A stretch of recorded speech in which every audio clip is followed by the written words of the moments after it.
The Supreme Court reaffirms the constitutionality of birthright citizenship narrowly.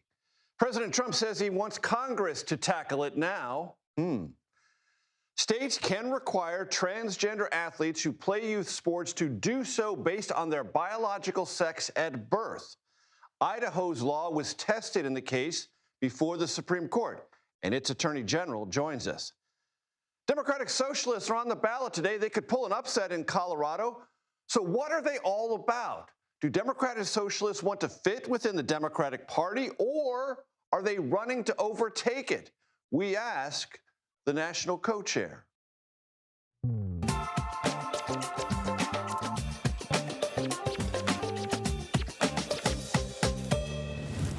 Hello, everyone. I'm Major Garrett in Washington. Let me welcome you to the Takeout. It doesn't happen often, what you're about to see on this program. Typically, our relentless curiosity in the pell-mell of news has us pinballing in all sorts of different directions. Segments tend to jump about. And we love that. I know you do too. But today is different. From the Supreme Court to states as laboratories of democracy to what a politics for working people looks and sounds like, to the rights of individuals and a founding father who argued for the adoption of the Constitution and a strong central government, this show is about the mechanisms and meaning, the evolution of the American experiment. Jan Crawford on the big decisions wrapping up the Supreme Court term. Kristen Clark, General Counsel of the NAACP, on the clear constitutionality of birthright citizenship. A conversation about democratic socialism with Ashik Sadiq, a national leader of Democratic Socialists of America. Idaho's Attorney General, Raul Labrador, a key litigant in a case involving transgender students and competitive sports. Also, Daniel Squadron, a former member of the New York legislature, on why states drive more political outcomes than the federal government. Lastly, our Bicentennial Minute, and a nod to one of my favorite founding fathers, and this was true long before the musical, Alexander Hamilton. This gels so perfectly, this whole show. There's no time to waste. We begin with our chief legal correspondent, Jan Crawford. Jan, welcome. All right, I'm not going to waste any time. Let's go. It's another great show ahead. Let's go to it. Let's go to the case you prefer to lead with, either transgender or birthright citizenship. Well, you said transgender first, so why don't we just... And the court did that one first, so let's just start and we'll go in order. I mean, obviously, a major ruling. The court likes to save its most contentious decisions to the end. They're the most divisive, and this was one of them. The justices, in a 6-3 decision written by Justice Brett Kavanaugh, said that Idaho, you'll be interviewing the Attorney General, West Virginia, the other state who had a similar ban, and 25 other states, they can now ban transgender participation in girls' sports, that it does not violate the Constitution or that landmark 1972 law known as Title IX, which really leveled the playing field for girls and women's sports. So this, in many ways, but also they didn't say anything about the other states that don't have these laws. They kind of said, we'll talk about that another day, which means that states will get to decide if they want to allow transgender participation or not. So if a state writes a law that does allow it and is specific about that, the court is now, for the moment, that's okay. And that's how they handled the last major transgender ruling, when they said states could decide whether or not they wanted to ban hormones and puberty blockers, so-called gender-affirming care for minors. They're going to let the states decide. Some states ban it, some states don't. Same here. 27 states ban transgender participation in girls' sports. Those laws are fine.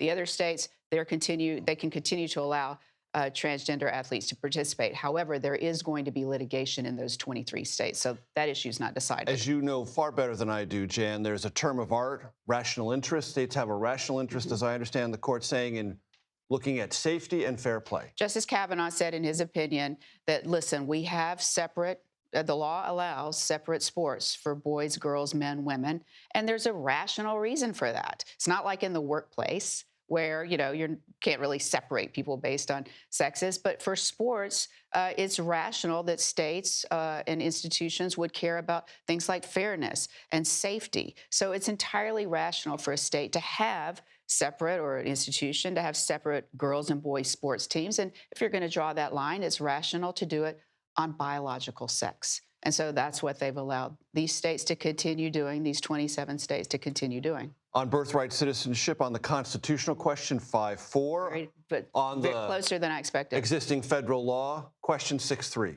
That's right. And the justices, a landmark decision by the Chief Justice, John Roberts, joined by Trump appointee Amy Coney Barrett and the 3 liberal justices, ruling that the Constitution's 14th Amendment, the Citizenship Clause, was clear. That if you are long-held view of citizenship, that if you're born in this country on U.S. soil, then you are a U.S. citizen. And they emphatically rejected Trump's arguments that he should be able to rewrite that long-held understanding with, the sign of a Sharpie. An executive order, right? An executive order that would have limited birthright citizenship, denying it to people who were here undocumented or perhaps here temporarily. The court said, no way, we're not going to do that. Now, Justice Kavanaugh, another Trump appointee, would have kind of stopped short of reaching that constitutional question. He saw an easier way to do it, an off-ramp, by looking at a federal law that Congress passed in 1940, mirroring the language of the Constitution, reenacted in 1952. But the Chief Justice and those 4 justices saw no reason not to just swing for the fences and go ahead and decide that constitutional issue. So that really kind of puts to rest, is there a role for Congress here? I mean, we saw the president today suggesting, oh, yeah, well, Congress can do something immediately. I mean, he is accepting the constitutionality of birthright citizenship and the court's word on that being final. Well, right, but he's suggesting that maybe there's a role for Congress, and I guess Congress could try to jumpstart a constitutional amendment process, or maybe look at something with so-called birth tourism. But there's not. The courts shut that window pretty tightly. That birthright citizenship is what we've long thought. If you're born here, you're a U.S. citizen, and a president can't, with the stroke of a pen, say otherwise. Yeah. Jan Crawford, great stuff as always. Thank you so much. I'm joined now by the General Counsel of the NAACP, Kristen Clark. She previously served as Assistant Attorney General for Civil Rights at the Justice Department during the Biden administration. It's great to have you here. Thanks for having me. Thank you so much. Your overall reaction to what the court held and the narrowness of the constitutionality as it was resolved. Well, I was in the court today for this blockbuster ruling, right? The court often saves the kind of most monumental decisions for the final day of the term, and that they did. Look, birthright citizenship is a longstanding precedent in our country. And in this powerful ruling issued by the Chief Justice, he has made clear that you can't write that right away. Birthright citizenship is the law of the land. It is enshrined in the Constitution. And this decision, at the end of the day, is unequivocal rejection of President Trump's effort to rewrite the Constitution. Had the court come out any other way, it would have caused tremendous chaos across our country. This is the court showing respect for the text of the Constitution, for precedent, and for what has been the law of the land for well over 100 years. The president went to the arguments on this case, the first president to do that, underscoring his personal advocacy in a symbolic way. Also, the administration said this would not be retroactive, this would be prospective. The court said that doesn't really matter. Right. The Constitution means what it says, and as Jan pointed out, concurring or complementary federal law drafted and signed into law in 1940 also means what it says. That's right. At the end of the day, birthright citizenship is enshrined in our Constitution. It is a bedrock principle of our democracy. And, what surprised me was that we didn't have a 9-0 ruling here. It was not a close question. The Constitution couldn't be clearer. I want to read to you what Speaker of the House Mike Johnson said to reporters after being notified of this ruling. He said that it's certainly time for us to do everything that's possible for Congress to do something. I think it's clearly an issue that merits the attention of Congress. I don't know what the remedy is, how to define it, or the timeline. But I will tell you that it's a big concern for the American people because it's been abused. How do you respond to the Speaker of the House? Yeah, if this Congress wants to take up the task of amending the Constitution, you know, they can so do. But what we saw today was the Supreme Court respecting the Constitution and what has been the law of the land for well over a century. And if there was an attempt to make a legislative remedy, do you think this ruling forecloses that? I think that that effort would fail. Birthright citizenship is really what defines us as a country. It lies at the heart of our Constitution. Every American born in our country has always been entitled to American citizenship, and there's no need to change that now. The administration sometimes invokes the pejorative anchor baby. It also refers to birth tourism. Idea that as an anchor baby, you confer all sorts of benefits which actually don't on the parent of undocumented status or temporary status. It only confers to the child born here. Or birth tourism, that people who are of means fly here, have a child, knowing that they're not going to stay here. Are those either, from your vantage point, legal issues of validity? I recall when those issues came up during the oral argument, soundly rejected by Justice Roberts, who reminded the Justice Department Solicitor General that the Constitution is what it always has been, a document that makes clear as day that birthright citizenship is clearly enshrined in the 14th Amendment and can't be changed by these kinds of, you know, policy issues, birthright tourism. You know, there is no empirical evidence that this is a real issue in our country. And at the end of the day, the task for the Supreme Court is to adhere to the letter and the text of the Constitution, period. General Counsel for the NAACP, Kristen Clark, I appreciate you coming in very much. Thank you. I'm now joined by the Attorney General of Idaho, Raul Labrador. Idaho is one of the states that bar transgender athletes from competing in women's sports. Mr. Attorney General, it's great to have you on the program. Thank you for your time. Good to see you again. Yes, we knew each other when you were in Congress. So give me your reaction to the court's ruling, and if you believe that for the time being, it settles the matter in states like yours that have placed these bans on the books, that they're going to stay. Well, it was a great day for Idaho. It was a great day for the Constitution on this issue. I think it made it clear, on a 9-0 decision that Title IX protects girls in sports. And it made it clear on a 6-3 decision that the Constitution does not forbid or prevent states from enacting such laws. There was a 3-vote minority that said that we needed further evidence, but their dissent, unlike at other times that I think we're all used to, they weren't really forceful in their dissent. I think they just said we needed more time, more evidence, but I think it's a pretty clear indication that states like Idaho can pass such laws. So the next step is going to be, there's going to be further litigation about states that do not have laws like this and whether it's a violation of the rights of girls in sports to be forced to compete against male athletes. Mr. Attorney General, is it the premise of the statute in Idaho that anyone who is transgender who wants to participate in sports did so, meaning change their identity in order to gain a competitive advantage, meaning to be unfair? That's not the premise of the statute, but that's the actual result that happens when a boy who identifies as a girl participates in sports. They always have advantages. And if you read the opinion, that's exactly what they talked about. They said that their strength, the speed, all those different things give advantages to male athletes. And it actually disadvantages female competitors that not only at the top of the podium, when they can win awards, but also just female competitors are just trying to get on the team. I have a daughter who was a volleyball player, very competitive volleyball team that worked really hard to become a varsity player on the volleyball team in high school.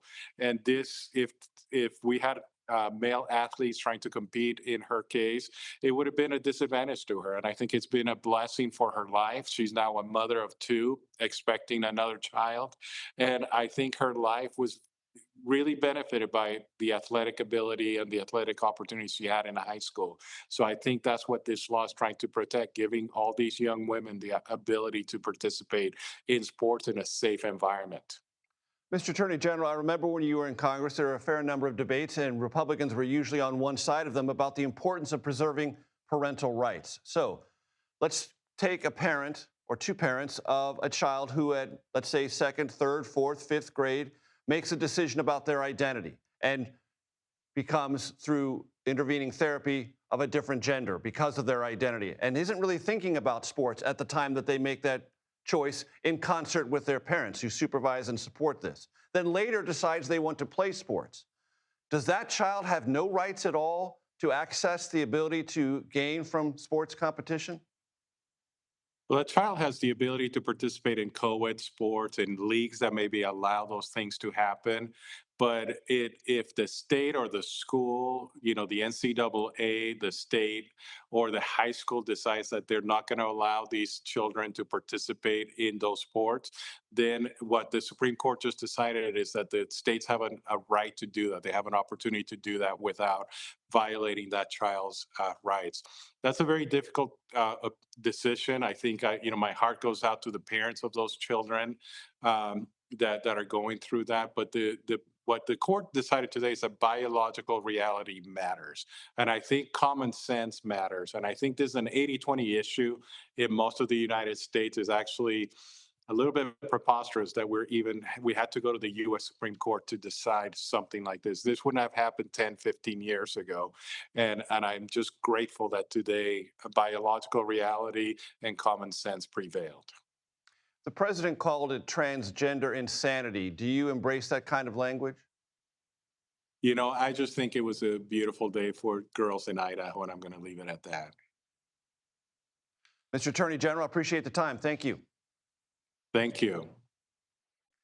CBS News senior White House correspondent Weijia Jiang joins me now from the White House. A big day in reaction from the president on what the Supreme Court decided, but also some interesting developments late in the afternoon about what may or may not be happening in terms of U.S. interactions or negotiations with Iran. Weijia, take your pick. Go whatever order you prefer.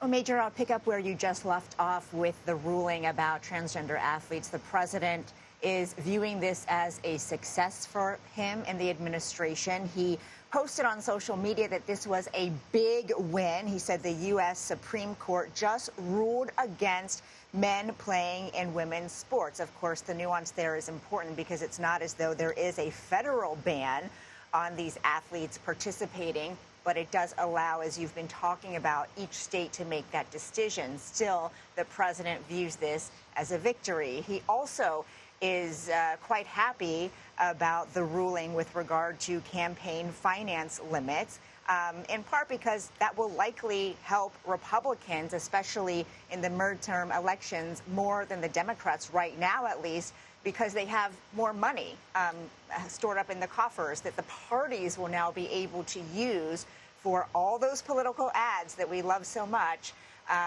that before they had limits on. However, there is that big loss for President Trump when it comes to birthright citizenship. And he is now calling on members of Congress to try to change the law. And some Republicans have been quick to respond to say they should take up this effort. And there have been attempts already to try to end birthright citizenship. But now a few Republicans are renewing that call and say they will introduce new legislation. But, we all remember when the president went to the Supreme Court to listen to those arguments, which tells you how important this was to him. As for Iran, I'm going to make a hard pivot to foreign policy, Major, since you asked about it. And what's interesting is the talks that are happening in Doha are not exactly as advertised. The White House was very excited yesterday, including the president, to talk about these conversations happening between Steve Witkoff and the president's son-in-law, Jared Kushner, with Iranian officials to talk about, how to end this war. But today we heard from the Qatari mediators who say the meetings are actually with those middlemen, and there are no high-level talks, even on the books, between the U.S. and Iran, because first they have to work through the memorandum of understanding, Major. And we also know that technical talks are also ongoing. But in terms of any big developments, we are not tracking any right now, even though the president's team is in the region and talking to mediators. It's not exactly the same as them talking to the Iranians yet. Hard pivots, never, ever, ever problematic for Weijia Jiang. Weijia, as always, thank you very much. Still to come on the Takeout. Democratic Socialists of America co-chair joins me to discuss the organization's recent momentum and the candidate they're keeping an eye on in Colorado tonight. Also, New Jersey Congressman Kean returns to Capitol Hill after what was an unexplained 4-month absence. What kept him away? Well, he told Congress today. We'll give you the details. Plus, new polling, third in a row, finds a very tight Texas Senate race. Our political reporter panel will take a look at that and a lot more. The Takeout returns in 90 seconds.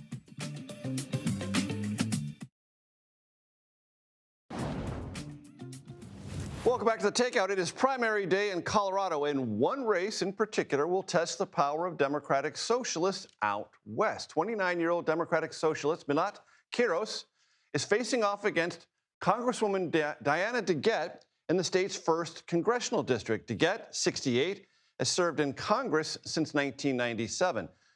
Democratic Socialists of America co-chair Ashik Siddiq joins me now. Ashik, it's great to have you on the program. Thank you. I hope this is one of many conversations we will have.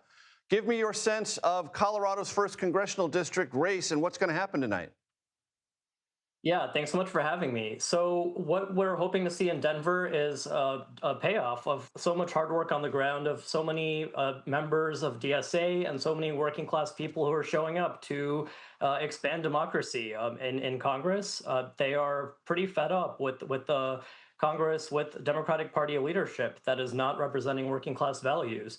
So we are organizing for policies that are popular with working class Americans all over the country, for higher wages, universal health care, to cancel student loan debt, and to redirect resources from ICE and militarism to meet our needs right here at home. So we just had major wins in New York City, in Philadelphia, and we're hoping to add another win in Denver, and more importantly, to keep organizing people through elections, because that's what it's all about for us. It's about getting more people in government who represent working class politics, but it's about organizing people to expand democracy in every part of our lives. Ashik, I went to the DSA website. Under the program, I read the following. Without a working class alternative to the Democratic Party, capitalists, Democrats, and the far right will continue to perpetuate violence and injustice at home and abroad. So does a DSA member equate Democrats, capitalists, and the far right as one and the same? I don't think they're the same, but unfortunately, the leadership of both parties more and more has become beholden to special interests, to corporations, to the already wealthiest people in our country. We're living in a time now where Elon Musk has become the world's first trillionaire, while more and more Americans are having a hard time making ends meet. They're working longer hours, working multiple jobs just to pay the cost of rent or groceries. So we need to transform this political system so that it represents working people. There are millions of Americans who have not been feeling represented by either party, who aren't motivated to vote in presidential elections or in Congress. And there are many people in the Democratic Party's voting base who are feeling kind of fed up. So we're looking to expand democracy, and we're hoping to expand small d democratic politics. And that's what it's about for us. The president, as you well know, describes your effort and candidates aligned with it as communists. I don't want to put words in your mouth, so you tell my audience what you discern to be the important differences between the allegation that you're communists and your assertion that you're democratic socialists. Well, the first president I voted for was Barack Obama, and Barack Obama was described as a communist. People have been calling Hillary Clinton or Kamala Harris communists. So at this point, it feels like words are kind of losing their meanings. And we want to be recognized by the policies we stand for. So we are organizing for universal public goods. We're organizing to redirect resources from forever wars and expanding militarized policing and ICE who are killing citizens on the streets. And most Americans don't want to see this. So we want to raise the floor of what government can provide for people. We want to have basic needs met by collective resources that we democratically oversee. So that's what it's about for us. And, we hope people recognize us by the policies that we're organizing to win and that we're putting into effect in places like New York City, where just in the past few days, under Zoran Mamdani's administration, they froze the rent, which is one of the core demands that Zoran campaigned on. So that's what we're trying to do. We're trying to control cost of living and raise the floor for what a good life is in America for everybody. Let me try this. In a communist system, there is state ownership of operations within the economy. I believe in a socialist system, there would be a higher taxation of private enterprise, but private enterprise and capitalism would still exist. Correct me if I'm wrong. For us, what socialism is about expanding democracy. So, there have been other efforts over time, like the Soviet Union. We think that that was tried. It's in the past, and what we're about now in the United States right? is. I mean, it's over now, so yeah, we can say it failed. But what we're pointing to is the American legacy of socialism right here in the United States. People like Martin Luther King Jr., who is well known as a civil rights leader and a religious leader, talked about transforming our society from capitalism to democratic socialism to meet everybody's needs. We point to the history of sewer socialism in Milwaukee a century ago, where socialists and municipal government expanded public services massively, helped enact things like plumbing, basic public resources, and public parks, and a good quality of life for people in a classic Midwestern city. And they were reelected for decades. It was very popular. So this is a history of socialism that I wasn't taught in school when I was growing up in the 90s. With the legacy of Cold War propaganda and erasing that legacy of the United States. It was socialists who organized with labor unions to make sure we had a 40-hour work week and to ban child labor, to expand workers' rights and just universal rights for everybody. So that's the socialism that we're about. It's a democratic socialism, and when we think the future needs to be based on public goods for everybody. So that's what we're organizing for, and it means making you. Yeah, go ahead. Ashik Sadiq, we're going to continue this conversation. I hope you'll come back. I appreciate it. All right, thank you. Next, New Jersey Republican Congressman Tom Kean returns to Capitol Hill. His explanation of where he has been for many months. You're watching The Takeout. Welcome back to The Takeout. Thanks for hanging out with us. New Jersey Republican Congressman Tom Kean returned to Congress today. He's been absent without explanation for 4 months. He offered this explanation on the House floor. I entered the hospital for some testing. I did not believe that this would result in a long-term stay. I was given the diagnosis of depression.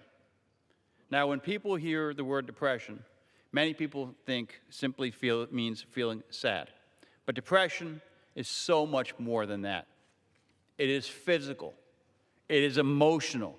And until you experience it yourself, it is difficult to fully understand how powerful this illness can be. The doctors recommended that I remain in the hospital to address my illness. They explained to me that this would be the fastest way to recovery. CBS News congressional correspondent Nicole Killian joins us now from Capitol Hill. So I think one of the first questions that arises, Nicole, is as the congressman made evident in his remarks, a non-controversial illness that millions of Americans grapple with and suffer from, which raises the question, why couldn't he have alerted his constituents and the Congress writ large to it earlier? Because he was certainly asked about it. Well, and he didn't take any questions from reporters when he was on the Hill today, but he did thank his constituents for their patience. And, he explained that he was, at the end of the day, trying to process his diagnosis. He said, for instance, when he first revealed that he had a medical condition, he really expected to be back to Congress within a few weeks. But as he continued to deal with this issue of depression, he went on to say that there is no timeline for healing. There is no timeline for recovery, only the work of getting better one day at a time. So this is something that he really tried to work through. He said initially after he was diagnosed, he took his doctor's recommendations to remain hospitalized, to be treated for this, but again, didn't realize that it would take some time to process. That being said, House Speaker Mike Johnson praised the New Jersey Republican for his transparency. He said that after he delivered this speech on the floor, he told him that we are in your corner. And look, he's not the first lawmaker to suffer from a diagnosis like this. Of course, probably most notably, Pennsylvania Senator John Fetterman has been very open about his struggles with mental health. He checked himself into Walter Reed Army Medical Center a few years back to get treated for clinical depression. There are other lawmakers on Capitol Hill, both in the House and Senate, who have also kind of shared their stories around mental health and mental illness. So look, Congressman Kean acknowledged that he is a very private person, that talking about himself is something that doesn't come naturally, but he did feel that it was important to share this on the floor today. No stigma, no judgment. We wish the congressman the best. Nicole Killian, thank you very much. Still ahead on, the Supreme Court strikes down limits on political party spending, what that might mean for the midterms. We're going to explore that when we come back. You're watching The Takeout.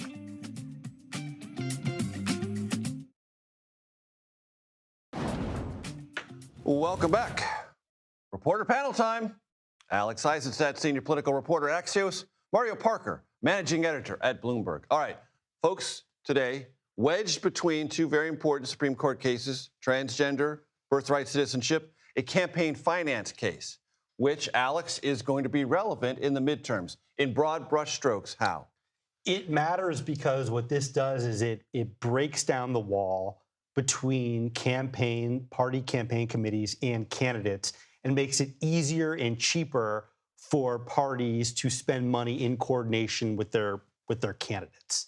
And this matters because Republicans have a huge bigger war chest. Big war chest. The DNC has literally no money in its bank account right now. It's in debt, right? So this matters a lot for Republicans. It helps them in an otherwise really tough year because it accentuates their cash advantage. Previously, they could do this in what was called independent expenditures, but when you coordinate with a candidate, you are closer on message, both for your candidate and against the rival. Right, and it makes it cheaper for you to obtain that TV time. To obtain TV ads. There you go. Which can be really expensive, especially when you get to close to campaign season and you're in football season. It gets very expensive around that time. Very expensive in football season. It's very expensive. Mario, you have some new reporting, speaking of the midterms, about some muscle from the campaign 2024 coming back inside the White House by the name of Jason Miller.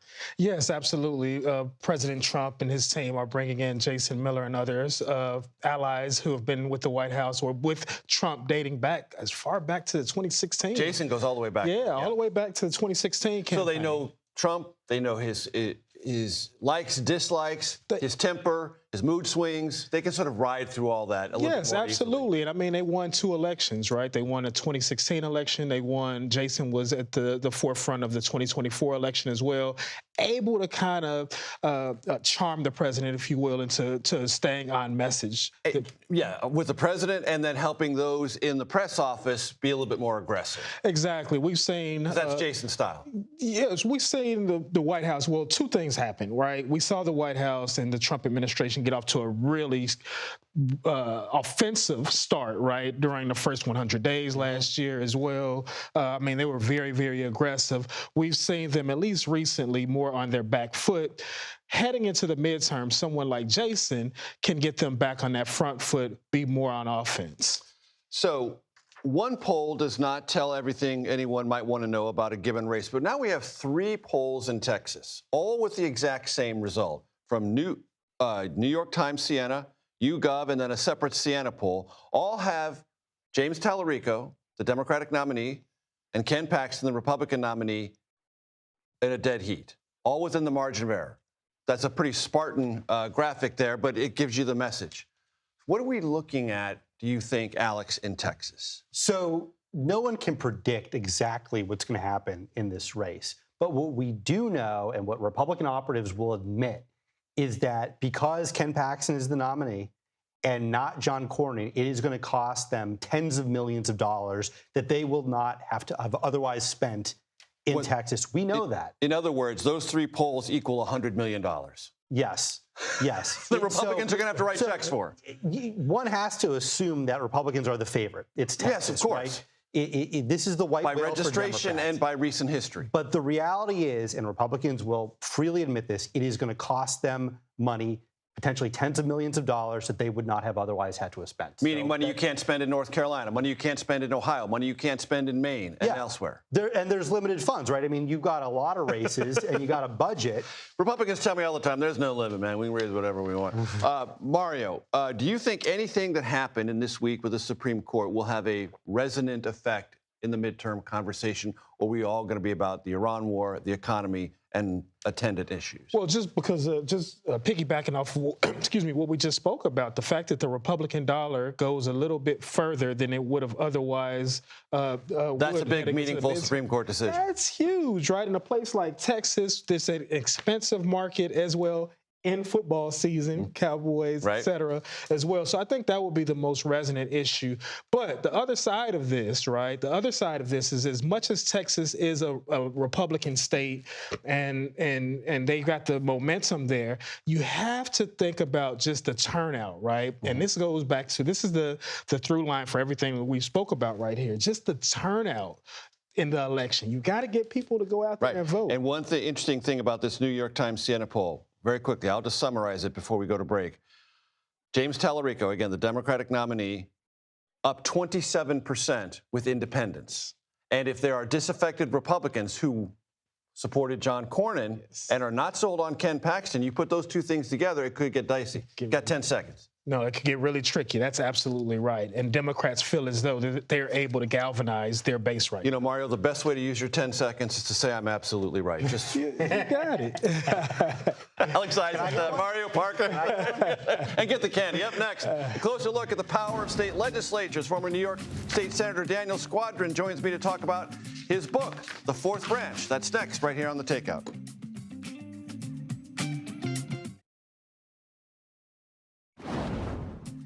Welcome back to The Takeout. Welcome to The Takeout Tavern. For decades, Republicans have emphasized the importance of state legislatures as a counterweight to the federal government. As GOP clout in rural America has increased, so too has the GOP's influence over policy at the state level.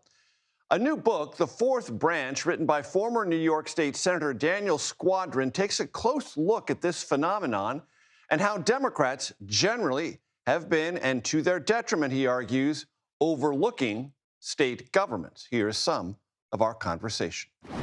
This book is about a project that one political party in America has been at for some 50 years. What is that project? Which is the political party, and what needs to be done about it? The project is to change power and really the face of America through the most unlikely of places, state legislatures. The party is the Republican Party, and really, if we're being most honest, it's a conservative movement that wanted to change the Republican Party. And way back in 1972, a guy named Paul Weyrich founded the Heritage Foundation. Everyone's familiar with that, authors of Project 2025. The same year, he co-founded ALEC, the American Legislative Exchange Council, because he knew that his conservative vision for the country would only shift his party and the nation if he was also working in states. Even the Koch brothers, who were so famous for their network, weren't Republicans back then. They were more libertarians. Yeah. David Koch, I believe, ran as the vice presidential nominee against Ronald Reagan's ticket as a libertarian in 1980. But as they shifted toward the Republican Party, they wanted to change it too. So where did they look? States. These activists built power and fundraising networks in states so that by 2010, Karl Rove was able to announce Project Red Map to focus in that big Tea Party wave year, not just on Congress, but also on state legislatures. About a third of them were flipped that year. Meanwhile, Democrats, those left of center, my own party, asleep at the wheel. This was hiding in plain sight, as you write in the book, The Fourth Branch. Very obvious to Democrats what was going on. Some of the biggest state legislative gains occurred during the so-called heyday of the Obama administration, when big gains were made in the Senate and the House here in Washington. But in the intervening Obama years, state legislative seats held by Democrats were laid to waste. Hundreds upon hundreds were washed away. Nearly 1,000 Democratic state legislative seats were lost over Obama's presidency. And no one seemed to, at that time, to think that was a problem. It really didn't seem, a thing that would always happen. I was in the state legislature in New York for nearly a decade. And whenever I brought this up, people would say, oh, yes, we also care about state legislatures. But to also care about 50 mini Congresses, each with their own culture, history, processes, isn't caring at all.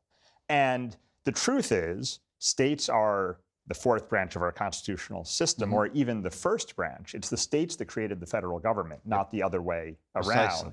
And as we've seen in Supreme Court decision after Supreme Court decision, on the issues of the day that most captivate people, the states have power and are getting more. As we talk today, there were two significant rulings, or one ruling about two states, Idaho and West Virginia, and the question of transgender athletes in middle and high schools. I mean, look, on that issue that has been such a topic of conversation and culture, the Supreme Court said the same thing that it said about reproductive rights in the Dobbs decision, the same thing it said about how you draw congressional and state legislative maps in the Calais decision. The message is loud and clear. States are going to be given the power to make these decisions on these issues that captivate people.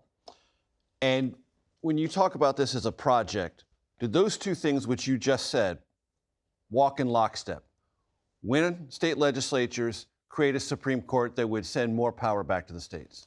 Yeah, I do think it's interesting that in the political conversation, the presidency and Congress takes up the lion's share of the space and oxygen. But on the issues people are most interested in, healthcare, energy, affordability, good jobs, civil rights, on every one of them, states have done more harm or good in the last 15 years than Congress or the presidency has. And in all cases, as with all laws in the country, the courts weigh in on the limits.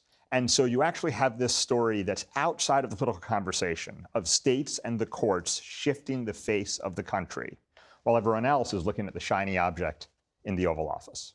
You can listen to my full interview with Daniel Squadron on your favorite podcast platform. Now, for tonight's Bicentennial Minute, just 1 minute tonight. And a quick reminder, these Bicentennial Minutes ran from July 4th, 1974 to December 31st, 1976. Each was keyed to a historical event 200 years ago from that given date when it was shown. CBS alone produced 912 Bicentennial Minutes. I have found in the CBS archives, with the help of Jamie Benson, several dozen of these minutes. And I've chosen them for you to look at for the prominence of the presenters, not for the date involved. So when you see these dates on the screen, just understand they've got nothing to do with today's date. Today's Bicentennial Minute, however, is not about the presenter, a fine but forgettable actor named Edward Albert. It is chosen by me for the subject.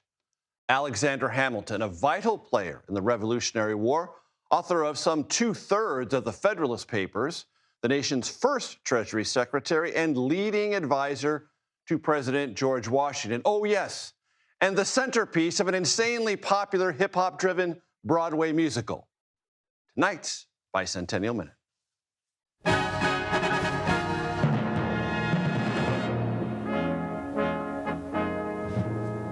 I'm Edward Albert. 200 years ago today, an eager young New Yorker managed to find 25 men who'd take his orders. Alexander Hamilton was 19. He'd left college to give full time to politics and military training. He'd applied for a commission as a captain of New York artillery and got it. Now that meant that he had to recruit, train, feed, and clothe his own men. Within months, they were in action. And General Washington decided he needed the gunner's young commanding officer at his headquarters. Washington was lavish in his praise of Hamilton. He said, "There are few men to be found of his age who have a more general knowledge, none who is more firmly engaged in the cause, or who exceeds him in sterling virtue. I'm Edward Albert, and that's the way it was." These historic minutes are sponsored each night by Shell. Can't forget the Shell sponsorship. Happy Tuesday, everyone. This is the Takeout. Relentlessly curious, reliably civil, occasionally clever. The Daily Report is coming your way next.